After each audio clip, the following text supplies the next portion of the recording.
que tal vez enriquezcan más para que los hermanos podamos comprender mejor.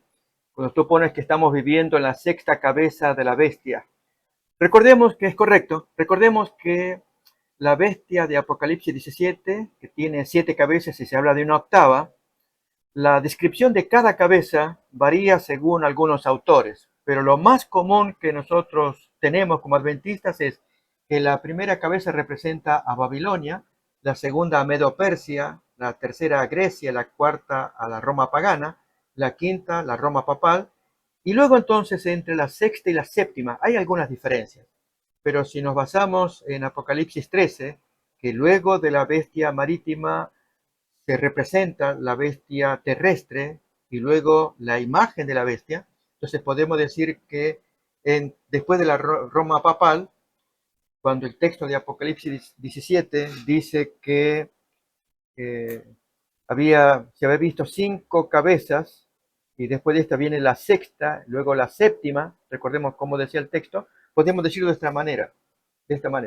Es La quinta cabeza es la Roma papal, la sexta Estados Unidos, la séptima la imagen de la bestia y luego la octava otra vez el papado, que es una de las 7. Luego entonces de Apocalipsis capítulo 17, versículo 9 en adelante, esto para la mente que tenga sabiduría. Las 7 cabezas son 7 montes sobre los cuales se sienta la mujer y son 7 reyes. 5 de ellos han caído, uno es y el otro aún no ha venido, y cuando venga es necesario que dure breve tiempo. La bestia que era y no es también el octavo, y es de entre los 7, y va a la perdición. ¿Sí? Entonces, al hablar de los reyes, 5 han caído. Entonces, ahí bien que podríamos poner el tiempo de la caída del quinto rey o quinta cabeza.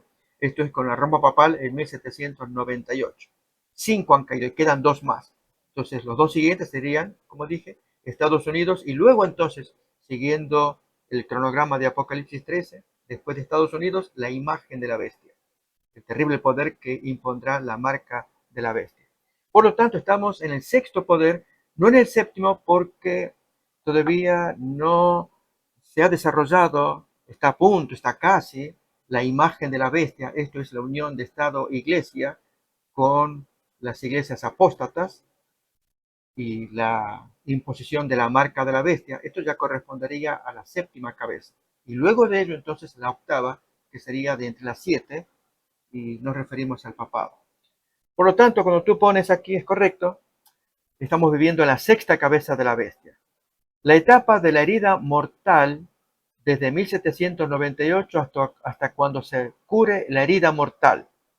Y que también esta etapa de la historia es conocida por la etapa del rey del sur, de Daniel 11. Y mencionas allí secularismo, ateísmo, mundanalismo, etc. Y entonces comento también esto, que desde la caída de 1798 hasta la plena curación de esa herida, que va a ser cuando se establezca ya la unión de Estado-Iglesia. Con respecto a la curación de la herida, quiero traer un comentario, y es que hace unas décadas atrás tuve una discusión con algún profesor de teología, y era que él consideraba que la bestia saldría a luz, perseguiría cuando esté totalmente curada, pero él entendía que la bestia tiene vida cuando persiga, y mientras tanto, mientras no persiga, está muerta, su herida mortal está muerta. A lo cual respondí, y ahí es donde invito hermanos a que lo pensemos. La bestia llega a ser tal no tanto porque persiga, sino por su unión con el poder político. Esto es la unión de la iglesia, la bestia, y el poder político, el Estado. Y esto se verificó en el año 538. La Biblia, en Apocalipsis 13, menciona que la bestia llega a ser tal, al decir que duraría 42 meses, 1260 días, años o 3 años y medio, lo menciona desde la unión de la iglesia con el Estado. Esto es el año 538. Acordémonos del decreto de Justiniano, que había enviado allí en una carta al papado unos 5 años antes, pero se hizo efectivo en el año 538 cuando cayó el tercer poder opositor, el tercer cuerno ostrogodo. Entonces, si la unión de Estado e Iglesia es la que prueba que la bestia está viva, lo opuesto ocurre en 1798, cuando se corta esa relación, cuando se separa el marido de esta apóstata, el Estado se separa de la Iglesia y entonces sufre esa herida, la separación. ¿Sí? De hecho, Napoleón tomó preso al Papa de Italia y lo trajo a Roma. Historia que todos conocemos. Y esto ocurre en el año 1798. Pero la herida comienza a curarse. Y uso el verbo comenzar a, empieza lentamente hasta la curación completa, pero curiosamente empieza en 1801. Y para ello quiero invitar a los hermanos que lean el artículo de Wikipedia, que se llama así el Concordato de 1801. También se lo puede buscar en la Enciclopedia de Historia Mundial en inglés, se llama el Concordato de 1801 y el pluralismo religioso, que trae allí una descripción de cómo 3 años después de la herida mortal, 1798, 3 años después, 1801, el mismo Napoleón anda flirteando con el poder papal para establecer un concordato y de hecho se llevó a cabo el 15 de julio de ese año. Allí se celebró el primer concordato que diríamos con lo que la bestia comienza a curarse. No se curó totalmente. Voy a leer quizás unos párrafos de ese concordato que dice así: el concordato de 1801 fue el concordato entre la Francia revolucionaria, dirigida en ese momento por Napoleón Bonaparte, y la Santa Sede, ocupada ahora por el siguiente papa, fallecido el Pío VI, el que fue traído preso, ahora Pío VII, firmado el concordato en París el 15 de julio. Realmente esto fue una traición, leí algún artículo por ahí, que se hizo notable en la composición de la tercera sinfonía de Beethoven, que la estaba dedicando en honor a, a Napoleón. ¿Sí? Pero él quedó tan chasqueado con lo que hizo Napoleón, de querer tener todo el poder. Él estaba a favor de lo que había hecho la Revolución Francesa, pero no de lo que estaba haciendo Napoleón en ese momento, de querer tener el total poder por medio de la Iglesia Católica, quien al celebrar el concordato le estaban dando la bendición, era recuperar el antiguo imperio, sacro imperio romano, de Carlomagno, de los años 800, ahora Napoleón Bonaparte estaba repitiendo el mismo problema, por lo cual Beethoven arrancó allí su sobrescrito, sinfonía dedicada a Napoleón Bonaparte, y la llamó solamente La Heroica, memoria de un gran hombre. Esto es para un recuerdo anecdótico de esa parcial curación o una curación lenta de la herida del Papa. Y eso va a venir con el tiempo hasta que se consuma una unión de Estado e Iglesia, que a lo largo de las décadas se fue llevando con otros países. Pero la final es cuando se establezca la ley dominical, cuando ya esté desarrollada la imagen de la bestia para imponer, y lógicamente la curación de la cabeza de la bestia herida se producirá antes. Y luego entonces podremos contemplar tristemente la unión de Estado e Iglesia llevando adelante la marca de la bestia. Con esto voy respondiendo a Ronnie. No quisiera hacer larga la respuesta, pero solamente es anécdotas para enriquecer lo que Ronnie escribió al grupo. Luego entonces, cuando se nos dice que es la etapa de la historia del Rey del Sur también, de Daniel 11. Efectivamente, en el capítulo 11, 40, versículo 40 y 41 se observa esta lucha que hay entre el Rey del Sur y el Rey del Norte, pero luego el dominio del Rey del Norte sobre el del Sur y el resto de naciones que van a andar detrás como enemigos para que el Rey del Norte tenga pleno poder. ¿Sí? Esto ya aparecerá Daniel 11, versículo 40 en adelante. Pero aquí hay una nota en la que, Ronnie, quizá podemos verlo distinto. Cuando pones la caída del rey del sur es sinónimo con la caída de Babilonia.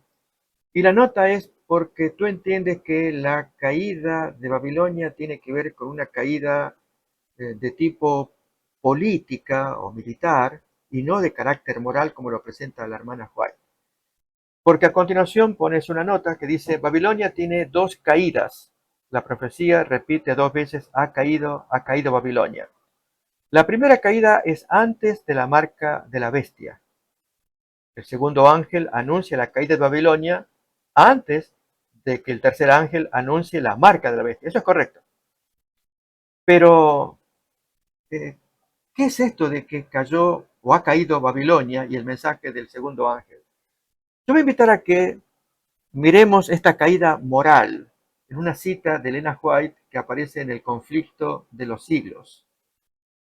Allí en el capítulo 22, Elena White dice, el mensaje del segundo ángel de Apocalipsis 14, versículo 8, fue proclamado por primera vez en el verano de 1844. El año anterior ya lo había dado en forma de sermón Carlos Fitch, 1843. La prédica de los hermanos fue al año siguiente y se aplicaba entonces más particularmente a las iglesias de los Estados Unidos de Norteamérica, donde la amonestación del juicio había sido también más ampliamente proclamada y más generalmente rechazada, y donde el decaimiento de las iglesias había sido más rápido.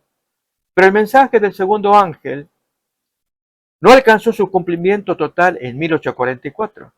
Las iglesias decayeron entonces moralmente por haber rechazado la luz del mensaje del advenimiento, pero ese decaimiento no fue completo hasta que se tenga que verificar con el mensaje del tercer ángel, que ahí sí menciona la marca de la bestia. A medida que continuaron rechazando las verdades especiales para nuestro tiempo, fueron decayendo más y más. Notamos, se habla de un decaimiento moral, no tanto una caída militar o política, como pareciera el texto, tu texto, Ronnie, pareciera dar a entender. Dice más todavía, sin embargo, aún no se puede decir, ha caído la gran Babilonia, la cual ha hecho que todas las naciones beban del vino del furor de su fornicación. O aún no se ha dado de beber a todas las naciones. El espíritu de conformidad con el mundo y de indiferencia hacia las verdades que deben servir de prueba en nuestro tiempo existe y ha estado ganando terreno en las iglesias protestantes de todos los países de la cristiandad. Y estas iglesias están incluidas en la solemne y terrible amonestación del segundo ángel, pero la apostasía aún no ha culminado. Cuando ya se verifique totalmente esa apostasía, se podrá apreciar mejor el mensaje del tercer ángel. Ha caído Babilonia, como lo cuenta Apocalipsis capítulo 18. Sí, muy interesante allí los conceptos. Capítulo 17 y capítulo 18. Sigo leyendo todavía un poco más. Y ya la segunda caída de Babilonia es durante la sexta plaga, cuando se seca el río Éufrates. Ahí también tenemos diferencia.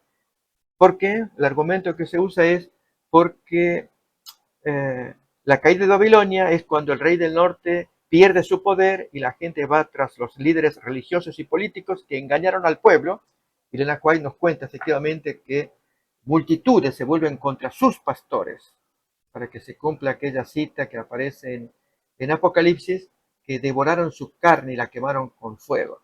Cuando ella es tarde, descubren tardíamente que están absolutamente perdidos. Pero ¿a eso se refiere que cayó Babilonia? No, más bien es que eh, tuvieron decayendo moralmente hasta que el mensaje del tercer ángel que fue predicado antes de Apocalipsis 16, y eso es interesante de ver la progresión. El mensaje del tercer ángel se predica con fuerza, con mucho poder, con las pruebas al canto, como diríamos, cuando ya sea obvio por medio de la marca de la bestia que las iglesias están en apostasía, absolutamente. Pero más adelante, ya en el tiempo de las plagas, es cuando se seca el río Éufrates y la Babilonia, que ya venía caída, ahora absolutamente va a ser castigada, no solamente por las plagas, sino por los, las multitudes que se irán contra sus pastores, castigándolos, como cuenta Apocalipsis 17:16. Dice el texto, y los 10 cuernos que viste en la bestia, estos aborrecerán a la ramera y la dejarán desolada y desnuda, y devorarán sus carnes y la quemarán con fuego. Esto se produce en el capítulo, eh, durante la eh, sexta plaga. Para ello vamos a leer el texto. ¿Y a qué se refiere entonces esta sexta plaga? Apocalipsis capítulo 16 y el secamiento del río Éufrates. Es durante el tiempo de las plagas, el tiempo de angustia del pueblo de Dios, y cuando los reyes del oriente, esto es Cristo, con sus ángeles están descendiendo del cielo, ya para pelear la última batalla, la del Armagedón. De paso también ahí comentamos qué es el Armagedón. Es el último gran encuentro entre los pecadores y los santos. Luego de ello nunca más vuelvan a estar juntos. El texto dice, el sexto ángel, Apocalipsis 16:12, derramó su copa sobre el gran río Éufrates y el agua de éste se secó para que estuviese preparado el camino a los reyes del oriente. Acordémonos que estos reyes reaparecerán en el capítulo 19. Ahí se nos mira más claramente cuando se observa eh, al jinete del caballo blanco y huestes, miríadas de caballos, de corceles que les están siguiendo. Esto aparece en el capítulo 19. Leo el versículo 11 que dice, entonces vi el cielo abierto y aquí un caballo blanco y el que lo montaba se llamaba Fiel y Verdadero y con justicia juzga y pelea. Y un poquito después aparece la miríada de caballos blancos. A esto se llama pues entonces los reyes del oriente. Están viniendo. Representa la segunda venida de Jesús. En el versículo 14 leemos, y los ejércitos celestiales, vestidos de lino finísimo, blanco y limpio, le seguían en caballos blancos. Qué bonita descripción de la segunda venida de Cristo, aunque para el Armagedón, diríamos, el Señor está en camino, todavía no es la segunda venida. Leemos nuevamente capítulo 16, ahora versículo 13, que nos dice, y vi salir de la boca del dragón y de la boca de la bestia y de la boca del falso profeta 3 espíritus inmundos a manera de ranas, pues son espíritus de demonios que hacen señales y van a los reyes de la tierra en todo el mundo para reunirlos a la batalla de aquel gran día del Dios Todopoderoso, batalla que es descrita en el capítulo 19. Allí se habla de la gran cena de Dios. Hay una cena de las bodas del Cordero, primera, a la cual los santos son invitados. Y hay una segunda gran cena, la cena de Dios, a la cual son invitadas las aves carroñeras. Vengan a comer cadáveres, que será el resultado de esta guerra cuando los santos sean liberados. Esta guerra o esta batalla aparece nombrada en el versículo 16, Apocalipsis 16:16, con el nombre de Armagedón. Y los reunió en el lugar que en hebreo se llama Armagedón. ¿Por qué decimos que es el último encuentro entre los pecadores, allí los 3 espíritus inmundos, los reyes de la tierra, multitudes que se suman, y los santos que son la víctima, que están a punto de ser destruidos, de ser acuchillados? Recordemos que ellos escogerán un día, es el día del decreto de muerte. A la medianoche de ese día comenzará la extinción o el intento de extinción de los santos. ¿Por qué decimos que es el último día? El versículo anterior nos lo va a aclarar. 16:15. He aquí yo vengo como ladrón. Bienaventurado el que vela o vigila y guarda sus ropas para que no ande desnudo y vean su vergüenza. Es decir, los santos que llegaron hasta el Armagedón son los 144.000. Y la única forma de sobrevivir es teniendo la justicia de Cristo, las ropas del Señor, la pureza, la santidad de Cristo que los viste. Y ese mensaje ya lo escuchamos en el mensaje a la Odisea, el segundo remedio que le debemos prestar atención, y los laodicenses pues lo estamos descuidando en gran medida. Así que allí, en el intento de exterminar a todos los santos que están con vida, con ellos Satanás creería que si los extermina, recupera el planeta y lo rehace otra vez, ya que está casi totalmente destruido. Pero exterminando a estos rebeldes de las leyes populares, entonces pueden reedificar todo. Ese es el sueño de Satanás, exterminándolos, porque es el único grupo que no pudo dominar en el planeta. Qué tremendo concepto que uno aprende leyendo la palabra de Dios. Y entonces, por eso, Ronnie, aquí me animo a corregir, si tú aceptas la corrección. Ya la segunda caída de Babilonia es durante la sexta plaga. Podemos usar otra, porque tú citas luego cuando se seca el río Éufrates. Por caída, la expresión ha caído, pero vimos que es una caída moral. Si habláramos de una caída o desolación política, militar, sí. Allí, como dije, vienen esas multitudes cuando ven que están perdidos, se vuelven contra sus pastores, sus líderes, sus sacerdotes, etcétera, etcétera, para querer destruirlos. Y Dios no lo va a tolerar porque luego de ello, ya con la séptima plaga, vendrá el fuego que destruye a los pecadores. Pero antes, los santos contemplan la venida del Señor.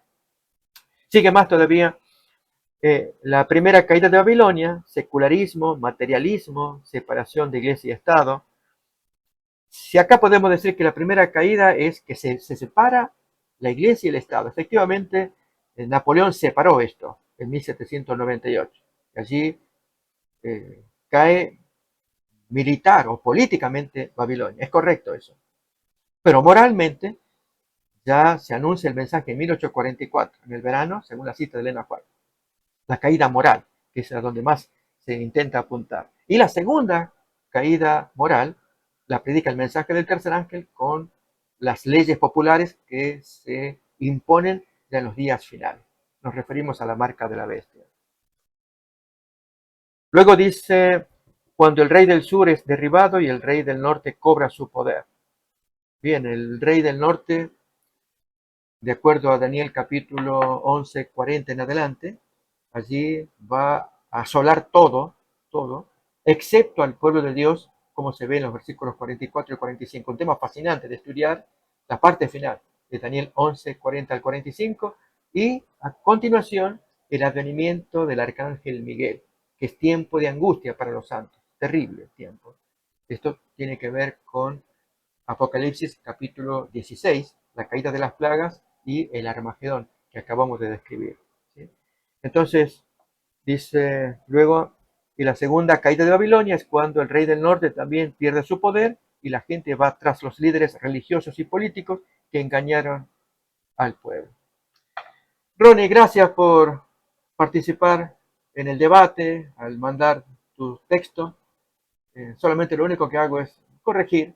Si alguien ve más luz en algún sentido, citas de Elena White, por favor, hágalo.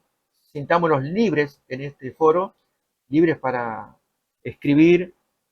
Invitamos a la gente a comentar, a dar opiniones, citas especialmente, si las hay, de Elena White o de algunos autores reconocidos también. Y así vamos entre todos armando este esquema final y sobre todo tener la profecía bíblica que amamos, ponerla bien en claro, bien en alto como pueblo de Dios, especialmente en este tiempo en que vamos a tener problemas con respecto a la unión de Estado e Iglesia, básicamente por este avivamiento que podemos llamar falso que se está produciendo en este tiempo moderno. Ustedes saben a qué me refiero. Este joven activista político que fue y religioso que fue muerto recientemente, ahora está siendo usado a nivel mundial como signo de unión, de atracción, especialmente hacia el lado de la derecha cristiana, y a la vez como signo de avivamiento, ¿sí? Al punto que hay iglesias que están usando también, lo están usando como signo de comunicación espiritista. Hay una iglesia bautista que ha puesto a través de la inteligencia artificial como un medium para que este activista político religioso que asesinaron, él dé un mensaje, efectivamente lo da. Y ahí se oye la exacta voz de él. Es tremendo cómo el espiritismo está entrando en las iglesias y este joven está siendo usado como signo para que mucha gente crea, no solamente en el espiritismo, como ahora se está produciendo, sino también en otros mensajes que este joven predicó. Y uno de ellos es el favorecer la participación cristiana en la política. y eventualmente con ello miraremos más fácilmente la unión de Estado e Iglesia, y los mensajes de este joven serán utilizados para ello también. Así que necesitamos unirnos como pueblo de Dios detrás de la profecía bíblica, como la entendimos, la entendemos, detallitos allí que haya que ajustar respecto de algún símbolo, con gusto allí entre todos aprendemos, pero especialmente, hermanos, y a ti, Ronnie, y a todos los demás hermanos, quiero recomendar que exaltemos a Cristo. Él es el que nos dio la profecía, así es como se presenta Apocalipsis, el, la revelación que Dios le dio a Jesús, y Jesús que se la dio al ángel, y el ángel se la da a Juan, y Juan a los siervos. Y allí es Jesús el dueño de la profecía, es el que descorre el velo, y así lo deberemos presentar nosotros. Jesús es el capitán, así como Josué cuando tenía que liderar las huestes visibles de su ejército en la toma de Jericó. No obstante, había un capitán invisible, que era este gran soldado, el príncipe de los ejércitos, que se le apreció personalmente a Josué. Y recordamos, Josué después se arrodilló y lo adoró. Texto precioso de Josué capítulo 5, versículo 12 en adelante. Así también en nuestros días, al presentar a las huestes de los ejércitos de Jehová, presentemos al capitán invisible, a nuestro querido Cordero de Dios, a nuestro Jesús, que es el que está capitaneando las huestes, llevándolas adelante, hasta que culmine con los 144.000, que será el último reducto. No sabemos quiénes compondrán ese número, quiénes serán, pero tenemos la carrera por delante de llevar una vida conforme a la voluntad de Dios. Que Dios nos bendiga en los estudios de Daniel, Apocalipsis, y en compartir mensajes que sean edificantes unos para con otros. Amén.